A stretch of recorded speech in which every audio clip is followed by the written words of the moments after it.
हर हर महादेव, जय भोलेनाथ। श्री गणेश जी महाराज, आपका मुख हाथी का है। भूत और गण आपकी सेवा करते हैं। आप माँ पार्वती और शिव के पुत्र हैं।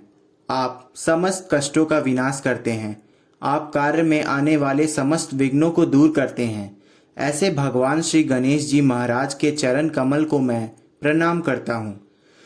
हिंदू धर्म में कोई भी शुभ कार्य करने से पहले भगवान श्री गणेश की पूजा क्यों की जाती है, आज हम इस विषय पर जानकारी देने का प्रयास करेंगे। आप सभी दर्शकों का हमारे YouTube चैनल शॉर्ट्स विद ज्योति में स्वागत है।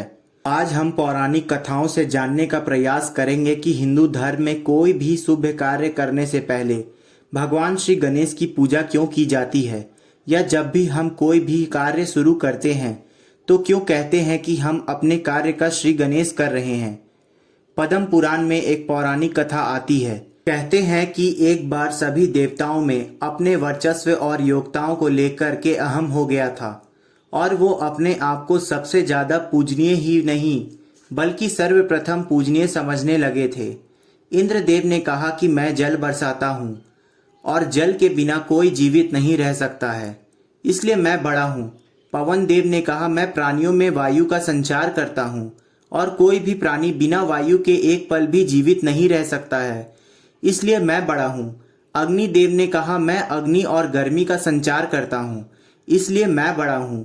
कुबेर ने कहा मैं सबको धन देता हूँ, इसलिए मैं बड़ा हूँ। इस प्रकार लगभग सभी देवी देवता आपस में तर्क वितर्क करने लगे। तब नारद जी कहते हैं कि हे देवो, आप सभी अपने अपने स्थान पर ठीक हैं और सबकी अपनी अपनी महानता है और आप लोगों की आपसी सहयोग के बिना कुछ भी चलना असंभव है। लेकिन सर्वप्रथम कौन पूजनीय है, ये चिंतन का विषय है। मैं एक परामर्श देता हूँ कि हम सबको अपनी अपनी समस्या का समाधान करने के लिए भगवान शिव के पास चलना चाहिए। सभी देवता इस बात पर सहमत हो जाते हैं और भगवान शिव के पास चले जाते हैं। सभी देवी देवता भगवान शिव के पास जाकर प्रणाम करते हैं और तब ब्रह्म ऋषि नारद भगवान शिव से कहते हैं कि हे भोलेनाथ, समस्त देवताओं की एक समस्या का समाधान करने की कृपा करें कि सभी देवताओं में से सर्वप्रथम पूजनीय कौन है। भगवान शिव नारद जी की बात समझ जाते हैं। भोलेनाथ सभी देवताओं से कहते हैं मैं आप सबकी एक परीक्षा लेता हूँ कि जो भी सर्वप्रथम तीनों लोकों की परिक्रमा पहले पूरी करेगा वही सर्वप्रथम पूजनीय होगा। इतनी बात सुन करके सभी देवता भगवान शिव को प्रणाम करके और आज्ञा लेकर अपने अपने वाहन पर सवार होकर तीनों लोकों की परिक्रमा करने के लिए निकल पड़ते हैं। वहां पर गणेश जी और कार्तिकेय जी भी उपस्थित रहते हैं। तो ब्रह्म ऋषि नारद उन दोनों से भी तीनों लोकों की परिक्रमा करने का आग्रह करते हैं। दोनों ने नारद जी का आग्रह स्वीकार किया। कार्तिकेय जी ने अपने माता पिता से आज्ञा ली और अपने वाहन मयूर पर सवार होकर निकल पड़े तीनों लोकों की परिक्रमा करने के लिए। परंतु गणेश जी अपने छोटे से वाहन मूषक को देखते रहे और सोचने लगे कि मैं कैसे इस छोटे से वाहन पर सवार होकर के तीनों लोकों की परिक्रमा पूरी करूंगा। फिर गणेश जी अपनी बुद्धि से चिंतन मनन करते हैं और उन्हें ध्यान होता है कि मेरे लिए तो मेरे माता पिता ही तीनों लोक हैं, क्यों ना इनकी परिक्रमा की जाए। और गणेश जी तब अपने माता पिता से आज्ञा लेकर के उनकी परिक्रमा करने लगते हैं। फिर कई परिक्रमा करने के बाद माता पिता के चरण में बैठ जाते हैं और कहते हैं कि मेरी तीनों लोकों की परिक्रमा पूरी हो गई है। इस पर भगवान शिव गणेश की प्रखर बुद्धि और चतुराई पर अत्यंत प्रसन्न होते हैं और उन्हें विजय घोषित करते हैं और उन्हें सर्वप्रथम पूजनीय होने का आशीर्वाद देते हैं। इस विषय में दूसरी पौराणिक कथा शिव महापुराण से आती है कि जब भगवान श्री गणेश और उनके भाई कार्तिकेय विवाह योग्य हुए तो उनके माता पिता अर्थात भगवान शिव जी और माता पार्वती ने उनके सामने विवाह की बात रखी तो वे दोनों ही विवाह करने की बात से मना करने लगे। लेकिन जब भगवान शिव और माता पार्वती ने उन्हें समझाया तो वो विवाह करने के लिए राजी हो गए। लेकिन अब शादी पहले किसकी की जाए, ये बात उलझ गई, क्योंकि दोनों ही विवाह योग्य हैं, दोनों ही बुद्धिमान हैं, दोनों ही अत्यंत सुंदर हैं और दोनों ही अत्यंत बलशाली हैं।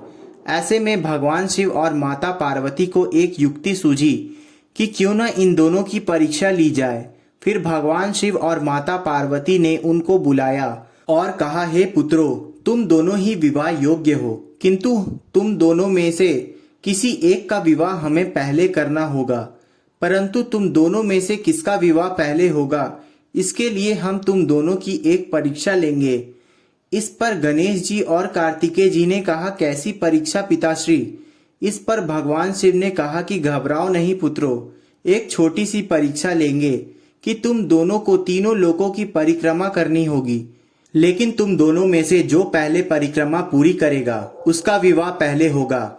इतना सुनते ही कार्तिकेय जी ने माता पिता से आज्ञा लिया और तीनों लोकों की परिक्रमा करने के लिए अपने वाहन मयूर पर सवार होकर निकल पड़े। अब गणेश जी सोच में पड़ गए कि मेरा तो वाहन मूषक है और मेरा शरीर भारी है, ये बेचारा कैसे कराएगा मुझे तीनों लोकों की परिक्रमा। फिर उन्होंने चिंतन किया और अपनी बुद्धि लगाई तो उन्हें स्मरण हुआ कि भगवान शिव और माता पार्वती बीच में बैठे हैं और गौवंश नंदी महाराज उनके सम्मुख बैठे हैं, उन्हें उनकी ही परिक्रमा करनी चाहिए। फिर गणेश जी अपने माता पिता से आज्ञा लेते हैं और फिर अपने माता पिता की 3 परिक्रमा पूरी करते हैं। इसके बाद वो अपने माता पिता के चरणों में बैठ जाते हैं और कहते हैं कि हे पिताश्री, हे माताश्री, मैंने तीनों लोकों की 3 परिक्रमा पूरी कर ली है। इस पर भगवान शिव बोलते हैं कि हे पुत्र, तुम ये क्या कह रहे हो?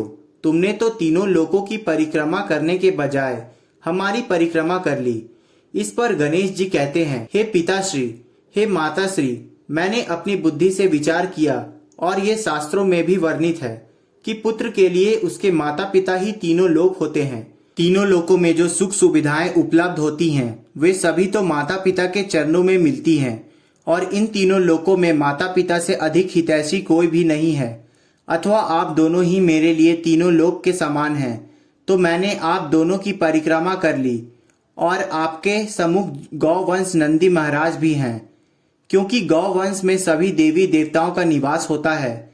इस प्रकार मैंने नंदी महाराज की परिक्रमा कर समस्त देवी देवताओं की परिक्रमा कर ली है। ये सुनकर भगवान शिव और माता पार्वती अत्यंत प्रसन्न होते हैं और गणेश जी को विजेता घोषित करते हैं और कहते हैं कि पुत्र गणेश, तुमने जो कार्य किया है वो अत्यंत प्रशंसनीय है और शुभ कार्य है। अतः हम तुम्हें वरदान देते हैं कि जिस प्रकार तुमने अपनी चतुर बुद्धि प्रबलता से तीनों लोकों की परिक्रमा पहले पूरी की है, उसी प्रकार तीनों लोकों में सर्वप्रथम तुम्हारी ही पूजा होगी और तीनों लोकों में कोई भी कार्य करने से पहले तुम्हारी स्तुति की जाएगी। इस प्रकार तभी से कोई भी मांगलिक कार्य करने से पहले सर्वप्रथम भगवान श्री गणेश की पूजा की जाती है। तो ये थी भगवान श्री गणेश की पहली पूजन की कथा। हम आशा करते हैं कि आपको हमारी ये जानकारी अच्छी लगी होगी। अगर अच्छी लगी हो तो कृपया हमारे चैनल को सब्सक्राइब करें और हमारे वीडियो को भी शेयर करें।